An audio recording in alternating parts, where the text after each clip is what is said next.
What was the toughest loss of your career, probably? Wow.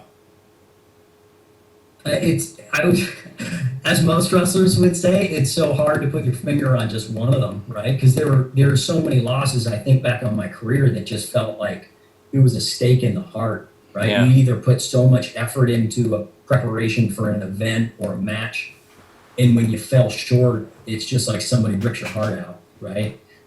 For me, if I had to put my finger on one match,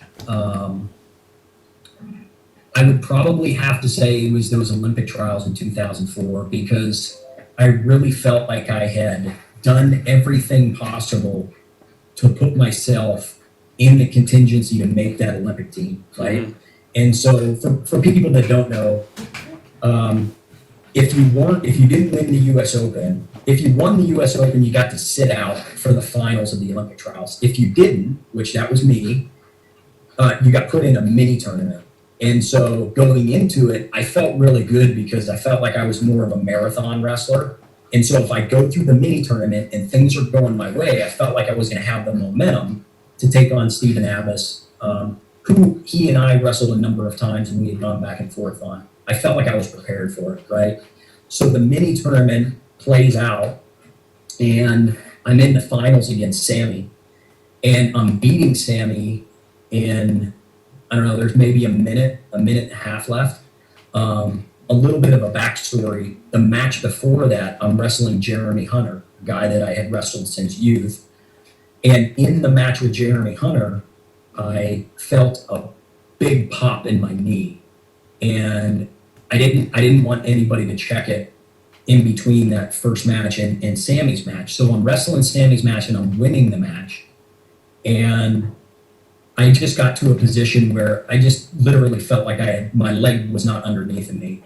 Sammy ended up taking me down. He ended up turning me from that, and he ultimately won the match. Mm-hmm. And that ended my run to try and make the 2004 Olympics. And at that time, I had really put everything into it, and I had already told myself, if it goes well, then I'm going for gold. If it doesn't, I'm ready to be done wrestling. And so I knew when that match finished, I was ready to move on to the next stage in my life. I didn't know what that next stage was. I just knew it wasn't going to be with wrestling shoes on. Yeah. And so that was probably the hardest one. Yeah. Well, I know you've won a ton of matches in your life. Is there one that stands out as like your favorite victory of all time, or one that meant the most to you? Oh, man. It seemed like that NCAA final meant quite a bit to you. Those are really hard. I would probably say that they're close to one another, but the NCAA championship was big. Like I had said, there was so many people there in Cleveland that year. It just felt like my family was there to be able to witness that. And a lot of my wrestling in the early and mid '90s, there was no internet, right? Yeah. So when I had won national championships before that, whether it was Fargo's or if it was the 20 and under nationals, all of those age group nationals that I had won, my family was never there. Yeah. The NCAAs was the first time my family was there to see me win a national title. So I would say that one was extremely special. And then the close second to it, so my goal and my aspiration was always to be a world champion. And in 2000, I had the opportunity to represent Team USA at the University World Championships in Tokyo. And I ended up winning gold there. And so that moment of like standing on the podium and they give you your gold medal and you've got guys from Russia and Iran or Turkey, that was who I ended up beating in the finals. Those guys are there on the podium.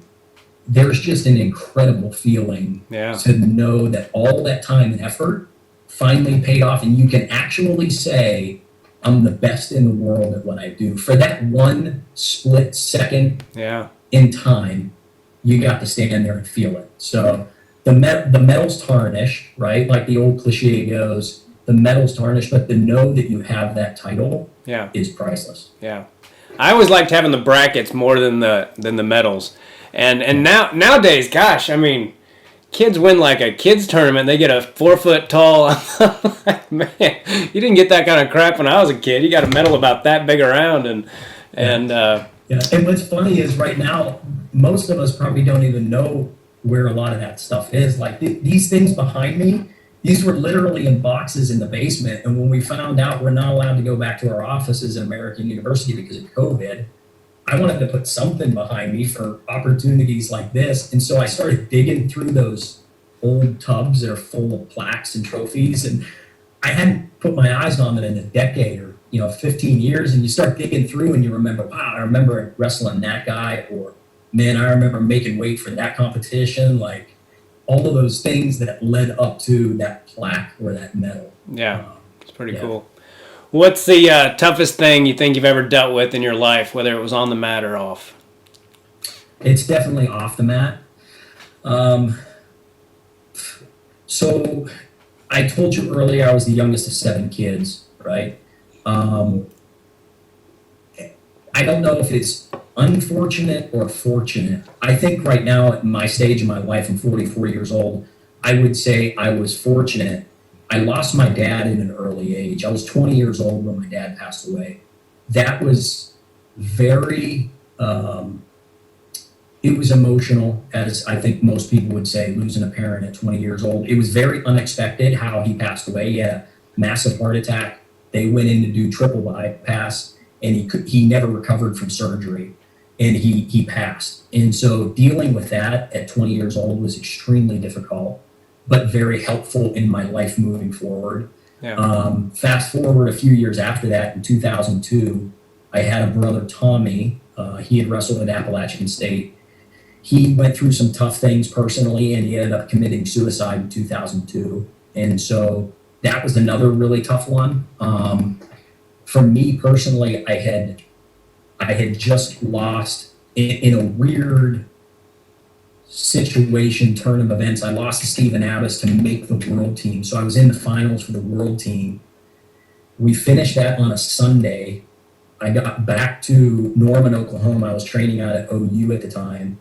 And on Tuesday morning, I got a phone call that he had passed. He had killed himself. And so I was actually in the process because of the loss to Stephen Abbas. There was the rules had got called wrong. And so I was actually in conversation about filing a complaint with the USOC about the match having been scored wrong. And then you get a phone call that your brother passed. And so instantaneously, like, the wrestling disappeared. I could have cared less about the wrestling and had to go home to Pittsburgh to deal with that. And then fast forward in 2014, my brother Ty, who I've talked quite a bit about, he unfortunately had gone down a path of alcoholism. And in 2014, he drank himself to death. Wow. And so those 3 experiences, they're all related to death, but those are by far the toughest things I've had to deal with in my life. And my heart goes out whenever I see anything that somebody's dealing with a loss of a family member, a loved one, a friend. My heart just breaks for them because I know how that emotion, and I know all of those things that surround those events, losing a family member and all of the things that fall out from that. Sometimes there's positive, and you hope that there's positive that comes out of it. But unfortunately, human nature, those things bring out some ugly stuff in people. Yeah. I mean, really ugly stuff, right? And so you find out who your true loved ones are. You truly find out who your friends are when you go through those sort of things. So, like I said, they're unfortunate events, but it's very fortunate in the long run because it begins to define who are your friends, who truly are your family members that really care about you and really, or are they worried about material goods, know, or money or shit that just doesn't matter. Yeah. Right? In life, those things don't matter. What matters is the relationships and the people that you care about and the people that care about you. Yeah. Well, it sounds like you've, made the most of it, but at the same time, I can't even imagine. I've got brothers, and I can't imagine. So I'm sorry that you dealt with that, and especially at like your sophomore year, I can't imagine that was an easy season for you for a variety of reasons, but you still managed to excel. So that says a lot about your own character. Well, I attribute a lot of it to Coach Smith because, as I said at the beginning, he helped mentor me through that process, right? And there was a very specific moment. I was having to make 118. This is later in the season, so it's a couple of months after my dad had passed, and I'm like 8.5 over. I got cotton mouth, like I'm not sweating. It was one of those moments, and I just completely broke down and I lost it. And Coach, in that moment, he separated himself from being my wrestling coach, and he just sat there as a friend and like a brother, and just gave me a big hug and just said, "Let's stop cutting weight for a little bit. Let's forget about that and let's talk about it." And so we spent the next 30 minutes just going through all the emotions that I was going through and all of that. And in his magical way, 30 minutes after that, I had my sweats on and I was going like a madman to get my weight off. So Yeah. again, I attribute him helping me through that time in my life to deal with that. Yeah. Well, that's awesome. That makes me like him even more. To hear that he's that kind of guy, I would love to meet him someday. I think I could have him on my podcast if I could talk. I'd probably be like, "Hi, Coach Smith." Right. He's done some funny stuff, so you'd have to be prepared because he might throw you a curveball. When Flow Wrestling, and this interview is still out there, when Flow Wrestling got started, Martin Floriani went to interview him, and Martin asked him a really simple question, like a lead-in question, and it was something to the effect of like, "Can you tell us where you grew up and what your upbringing was like, right?" And Coach Smith, dead serious, he starts the interview by saying something to the effect of, I'll have to go back and look at it. I'm probably going to screw this up, but he said something to the effect of, "Well, I grew up, my family, we grew up and we lived in a tree house," right? And he starts into this story. Again, I'm screwing it up, but he completely threw Martin a curveball. And Martin didn't know how to take it for a few minutes, but then finally Coach started laughing and broke up, and then he told the real story. Yeah. Right? But Yeah. a pretty amazing individual. I love how I don't know if cocky is the word I would use for him, but like somebody will ask him something, like some lady was asking him some interview about after one of his duels, and he was like, "Well, I can't wrestle for him. If I could, they'd never lose." Yeah. And then there was there was another one. He was getting introduced, and somebody introduced him, and they said, "John Smith, two-time Olympic champion, three-time world champion." And he was a four-time world champion. And so Coach came up after the introduction, and he kind of looked at him, and he gave him a sly look, and he said, "I had 6 world titles, I had 4 world championships and 2 Olympics." And the person like went white for a second, like, "Oh my God!" And then he started laughing and went into his talk. But yeah, that's the type of individual he is. Yeah, Royce Alger told a story one time on Flow about John Smith, about how somebody was asking him well, what did you think about having to wrestle the defending Olympic champion to make the team or whatever? And he just goes, "Well, you see, in 1988, I had decided that I was going to be the Olympic champion."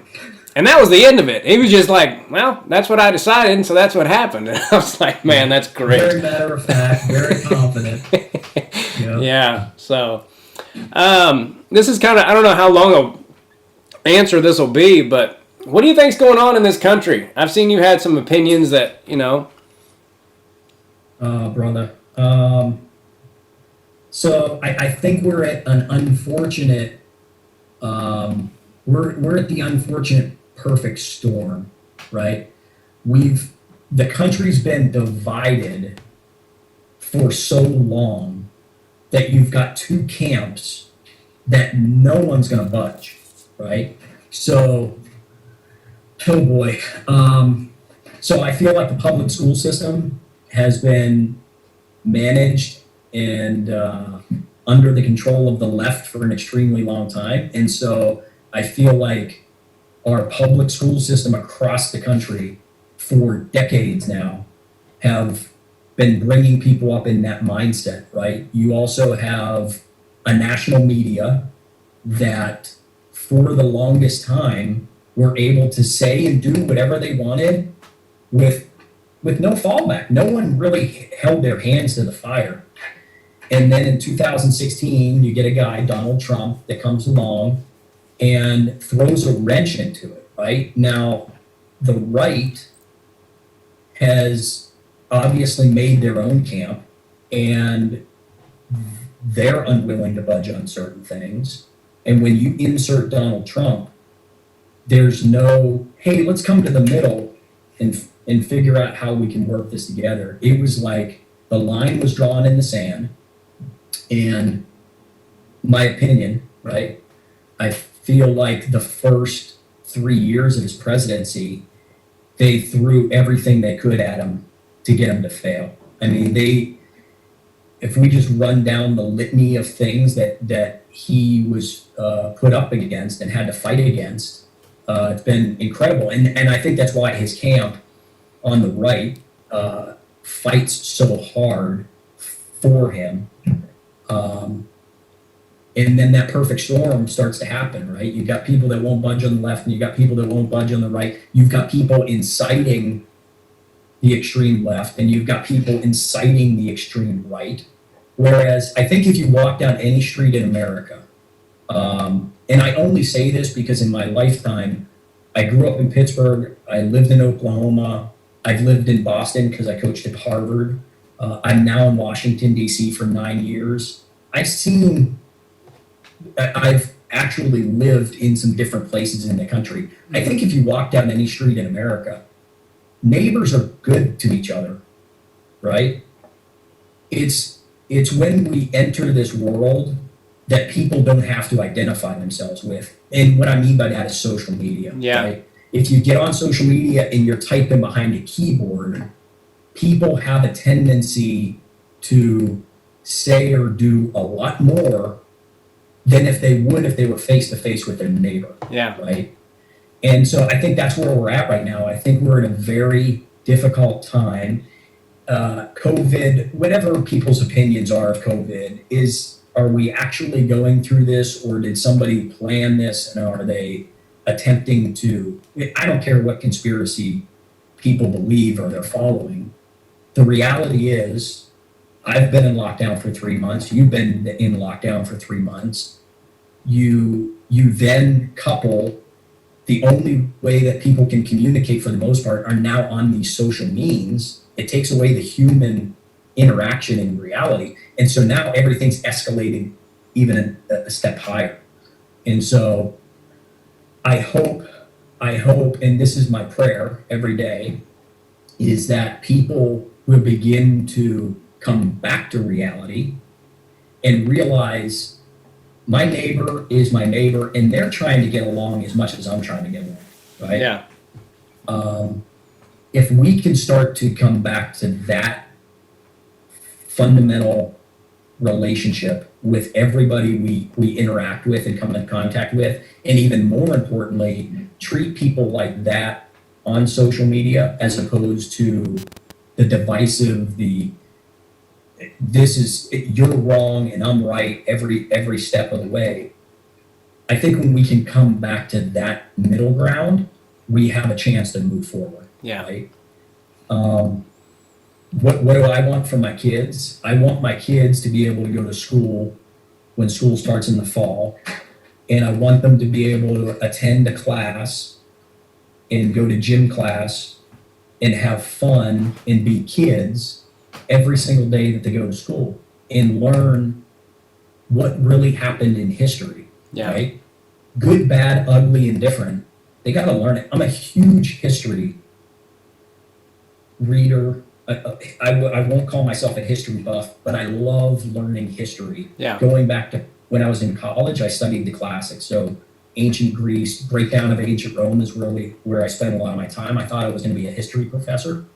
All the way up through modern history, you read and learn these things. We are completing the circle of stupidity from society and civilization, right? Yeah. We are just circling our way back around to the starting point again. It's almost as like we haven't learned anything from the past, and we're about to go down a really ugly path again. I hope we're smart enough to realize that and put a stopgate on it and create a new path, because I think we can be bigger and better than ever, but we're all going to have to take a step back and be willing to listen and learn. Yeah. Yeah, because sometimes people will just argue with facts, or they'll like boo facts, and I'm like, that's not some opinion. That actually happened, you know? And I think it's also unfortunate that we pay so much attention to the small amount of the people in this country who are hateful and who are this or who are that. It's like, well, there's a lot of good people that you're just not even paying attention to, you know? Yeah, you're discounting. Yeah. You're discounting, or I agree with you 100%. Like there are a lot of people that we can listen and learn from, but today as soon as that person steps up or goes to say something, they go, wait a minute, whose team are they on? Yeah. Oh, they're on their team? I'm not listening. Right? Yeah. Discounted before they even speak a word. Now, I also think that when somebody does stand up and they do say something and it's maybe off base, or it's not using facts that are real, right? It's some skewed view of what they want to believe the numbers should say. Like at some point, those people, somebody on their team has to say, hey, you're way off base, right? Yeah. Like you're trying to draw your own conclusion when you won't look at the facts of the situation or the reality of the situation. So, yeah. Well, change the topic a little bit. What, God willing, the season is going to go forward as planned. What are you most excited about, like with your team and everything? I just want to get back into practice. Yeah. Right? Like I'm 44 years old. I love getting on the mats and wrestling with my guys. Nice. I love working out with them. I love going live with a guy, and I realize, man, he's got a really good setup to this high crotch, but he's not driving through his finish like this. And so you take 10 minutes or 15 minutes and you work on that one nuance, and then they go out to compete and they score the takedown because of that one little change. I love it. That's why I'm still in coaching. And the last 3 months has felt like part of my soul has been ripped out and hung out to dry, because not only are we not allowed to communicate with them, or we're not allowed to be hands-on with them, we have rules against us even doing like a virtual workout with them. Oh, wow. I feel like I'm put in handcuffs to be able to do what I love to do and why I do it. So yeah. I'm hoping when the fall comes and season comes that we have some semblance of normalcy back for myself, for my athletes. Look, they're between 17 and 23 years old.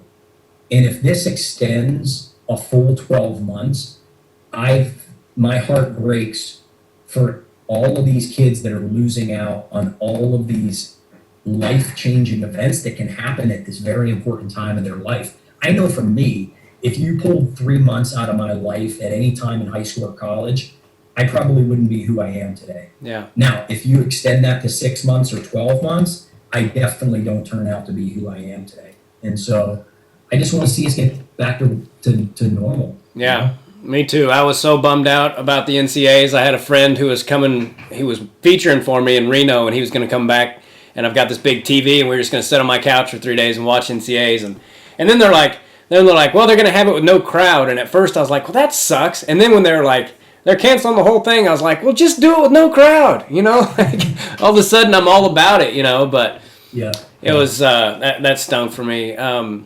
Is there any rules in college right now that drive you crazy? Yeah, a lot of them. Yeah. A lot of them. I feel like we have put the officials in a really tough spot. So I'll give one example that I think is maybe a microcosm of the other things that are happening in college wrestling. So they instituted the push-out rule, or not the push-out rule. They instituted the out-of-bounds rule a few years ago. And a referee, depending upon what happens, the referee can either call out of bounds, like action, no points, or he can say, green, you stepped out and you were avoiding wrestling, so you're stalling. Or he can say, red, I think you were pushing him out of bounds, you were stalling. So the referee has 3 calls to make, of which all 3 can be correct. So when I see these things go on, the 2 guys are wrestling on the edge and it's a really tough match. They go out of bounds and the referee goes, action, no points. And then you have one coach in one corner going, he was stalling, he backed right out. And then I'm in the other corner going, he pushed us straight out. That should be stalling. And so if there could be some clarity and make it more black and white, make it more definitive, so the referees are not put in these really tough situations. That's number 1. Number 2, we've got to figure out riding time. We've got to figure out what is the purpose of riding time, because if our goal is to create a product that is exciting and marketable, riding time takes an ice pick and just stabs it right into the heart of that. Right? Yeah. And so I feel like I've been a part of some of these conversations of how can we use riding time to an advantage. And this is the one I really like. If you and I are wrestling and I take you down, the riding time starts and I have 30 seconds to ride you. If I ride you for 30 seconds, the referee stops the match. He awards me a point for riding you for 30 seconds and we get started back up on our feet. If you escape or reverse me within 30 seconds, then you get your escape or your reversal. You know, if you get the reversal, then the riding time now goes to you for 30 seconds. But I think it should be limited to 30 seconds. And if I achieve the goal of riding you for 30 seconds, just give me a point and we start back up on our feet. Yeah. So I don't see college wrestling making any changes to it anytime soon, but something's got to give. Yeah. Because we have a very marketable and exciting sport, and I think we have to stay on that path to keep it more exciting and more marketable for our fan base. Yeah. Yeah, it drives me nuts sometimes watching, like, you know, if someone's stalling and they hit him for stalling with 30 seconds left and the guy continues to stall, I'm like, it's still stalling. Even if there's 5 seconds left, he's still stalling, so ding him. And if they called stalling the way they should, I think it would go a long way in making, you know, wrestling for the casual fan more exciting. And I also, if they don't have any warnings and there's 5 seconds left and they just head for the hills and like basically run straight back, I'm like, BS, that should be 1 point right off the bat, whether he has a warning or not, because you shouldn't just be able to sprint in the other direction, you know. That's fleeing the hole, right? Yeah. I agree with you 100%. I brought a good friend of mine as an NCAA official, and so I brought him into our team 2 years ago, and I said, can you just explain from a referee's vantage point your perspective on what you're looking for in the match so that we can educate ourselves on it and the guys can understand strategy better? And he said something that just really stuck in my craw. And he said, gentlemen, stalling in the first minute will never be called, right? And stalling will be called differently from the first period to the third period. Understand that right now. And I said to myself, I think I'm wrong, but in basketball, I think the foul is called the same at the beginning of the game and the end of the game. Yeah. In baseball, the foul ball is still a foul ball in the first inning or the ninth inning. Why in wrestling are we okay with what is stalling in the first minute is not okay in the 7th minute? I don't understand that. Yeah. Right? So again, if we can make it a little bit more black and white, a little bit more clear and definitive, I feel like it would make the referees' jobs easier. Yeah. Now we're like, think about this. If you're the referee and the guy goes for a takedown and the other guy's now in imminent danger on his back, the referee has to remember to call it and make it verbal. Right? Yeah. If he's there, then he can award the takedown. But did the guy in that position, is he stalling by just clamming up and holding on the leg? So he has to remember there could be a stalling call in there at some point. Like, there's so many things for these referees to have a handle on. Yeah. that everybody is the Sunday armchair quarterback afterwards. A match goes on, they watch it on video, and they go, "Oh, well, this is what the official should have called." Have you ever been out there and had a whistle on? Yeah. It's really difficult. Yeah. Really difficult. And I will never put a whistle on at the NCAA level. No way. I'm just going to continue to judge the guys from my chair. Yeah, well, it invites inconsistency. You know, I mean, they're only human, and like you said, they have to make those decisions. It's such a quick thing, and I don't know. I won't keep you on here all day, but I've enjoyed talking to you. Do you prefer freestyle or folkstyle as a fan? Freestyle, 100%. Yeah. Especially with the rules that we're wrestling under right now. I think the freestyle rules at this point in time are the best set of rules maybe in my lifetime that I've watched in freestyle. The problem with freestyle is like you could go back every quadrennium and we've wrestled under a different set of rules. What Coach Smith wrestled under in 88 and 92 is similar to what we're doing now. It was a whole 180 different from what we saw in 2012, right? And different than what we saw in 2008 when they were like grabbing the balls out of a bag to decide who's going to grab a leg. It was like insane. Yeah. So I love the rules that we're wrestling under currently. We've got rid of a lot of corruption in freestyle. It's not totally gone, but we got rid of a lot of corruption in freestyle. And I think if we keep moving on this course that we're on right now, we've got a really good product to be able to sell. I mean, look, the UFC is taking advantage of our guys like Henry Cejudo that are gold medalists and Daniel Cormier, a two-time Olympian. So it's a great product, and we could bring more people into our wrestling family. Folk style, it pays the bills. Yeah. Yeah. I also can't stand how they let guys stall on top. I'm like, man, when I was in high school, if you didn't get out to the side, they dinged you for stalling. And now I'm like, stalling on top is still a thing. You can call it, But yeah, I agree 100%. And even when you're coaching, there's that strategy as a coach where you're like, okay, we know this guy might be a little weak on bottom. So if he chooses down in the second, let's just hammer him for 2 minutes, right? Let's be safe and not put ourselves into a danger trying to go for a turn, but let's just hammer him on top. So from a coaching strategy, because the rules are what they are, sometimes you go against your own philosophy because you're like, it's going to win us the match. Yeah. If we wrestle that style. Yeah. I have a 19-month-old son now, and I know you've got 4 kids. What's the best part about having kids, and do you have any advice for me? Oh, man. The best part about having kids, I would say, when you get to see them do something that they couldn't do yesterday. Yeah. Right? Like to actually see the development or the growth. And for me, it's the physical stuff. Like when our kids were younger and they couldn't ride a bike, and that day they learned how to ride a bike, like the rest of their life, they're going to know how to do that. Yeah. Right. So for me, that's probably the best thing. Advice, man, you don't want to take parenting advice from me. I would just say try and enjoy every moment. I mean, I know for your profession, you guys live on the road. You've got to be on the road to stay sharp and continue to grow your career.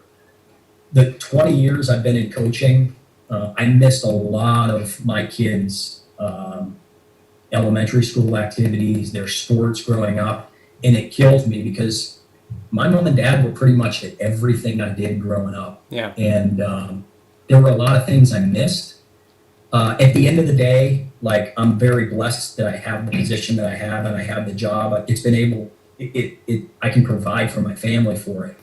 So that would be my advice. If you can skip a show and it's not going to end up it's not going to hurt the family financially, then stick around and see what they're doing. Right? Yeah. Now, if he's just in the backyard climbing a tree, then go hit the show and bring the check home. Yeah. Right? Yeah. So I actually have a question for you, if you don't mind me asking you a question. No, please. How did this turn into a profession for you? How did you end up going down the comedy path? I was going to be a teacher and a wrestling coach, and mainly because I didn't know what else to do. And the closer I got to becoming a teacher, like entering the school of education, the final step and all that, I did this teacher aiding, and I was like, I don't think I want to be a teacher. Like, I don't think I don't think my heart would be in it enough to be a good teacher. And if your heart's not in it, you shouldn't do it, teaching. Right. But I was starting to have a lot of anxiety about it. And then this friend of mine, she had me listen to a CD from a guy named Bill Hicks. And it was hilarious. And I walked home that night, and I thought to myself, that is the funniest guy I've ever heard. And I had never heard of him.